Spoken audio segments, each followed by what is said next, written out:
Terima kasih Anda masih bersama kami pemirsa di Apa Kabar Indonesia Siang. Sejumlah mantan pemain Oriental Sirkus Indonesia mendatangi kantor Kementerian HAM di Jalan Rasuna Said Kuningan, Jakarta Selatan Selasa siang.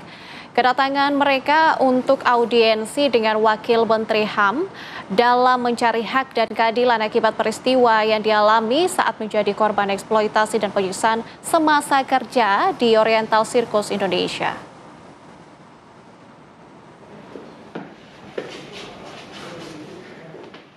Kisah pilu diceritakan oleh sejumlah mantan pemain Oriental Sirkus Indonesia saat bertemu dengan Wakil Menteri HAM Mugianto di kantor Kementerian HAM Kuningan, Jakarta Selatan pada Selasa siang. Salah satunya adalah Ida. Dirinya menceritakan saat dibawa oleh Oriental Sirkus Indonesia sejak 5 tahun dari orang tuanya pada tahun 1976. Ida dibawa ke salah satu tempat wisata binatang di kawasan Cisarua, Bogor, Jawa Barat untuk dilatih sebagai pemain sirkus. Ida menyebut dirinya disiksa dan dipukul dalam latihan. Bahkan pada tahun 1989, Ida terjatuh saat melakukan pertunjukan akrobatik hingga akhirnya mengalami patah tulang belakang. Jadi di pertengahan latihan itu memang seringkali suka ada perlakuan kasar gitu. Jadi semena-mena mereka aja mau tindak kekerasan gitu ya. Jadi untuk kasarnya beda ceritakan. Ya seperti dipukulin gitu, dipukulin kalau ada salah apa sedikit dipukul gitu. Terus pada tahun 89 akhir, pada saat itu saya main terapis akrobatik udara itu, saya jatuh pada saat show tahun 89.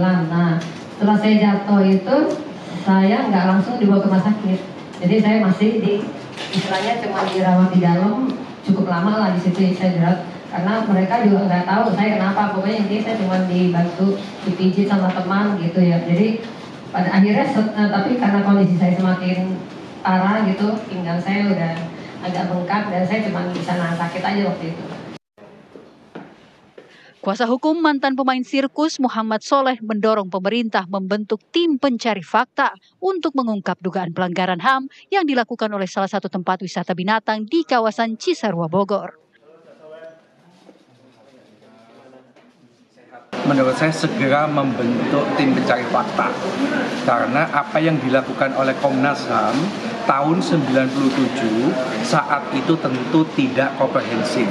Tidak semua korban-korban itu dimintai pendapat terhadap kejadian-kejadian yang mereka alami, sebab saat itu sudah banyak yang lari-lari semua. Wakil Menteri HAM Mugianto mengatakan pihaknya akan berkoordinasi dengan pihak terkait karena diduga ada pelanggaran HAM terhadap para mantan pemain sirkus tersebut. Memastikan supaya apa yang terjadi kepada mereka di Oriental Sirkus Indonesia itu tidak terjadi lagi. Karena bisa jadi masih terjadi sampai hari ini. Nanti kami akan memastikan langkah-langkah itu. Dan kami akan berkoordinasi dengan kementerian lembaga terkait. Karena kan teman-teman ini juga sudah melaporkan ke Kementerian PPPA. Kami akan koordinasi dengan teman-teman dari PPPA. Sudah melapor juga ke Komnas HAM, jadi kami akan berkoordinasi dengan Komnas HAM. Dan karena kami ingin mendapatkan informasi yang komprehensif, setelah kami mendapatkan laporan dari para korban, kami juga akan mengupayakan untuk juga mendapatkan informasi dari pihak yang dilaporkan. Sementara itu, pihak Taman Safari Indonesia menanggapi dugaan eksploitasi mantan pemain Oriental Sirkus Indonesia. Dalam surat klarifikasi, pihak Taman Safari Indonesia menyatakan bahwa secara kelembagaan Taman Safari tidak ada hubungannya dengan Oriental Sirkus Indonesia serta dengan pihak-pihak yang mengadukan ke Kementerian HAM. Tim TV One mengabarkan.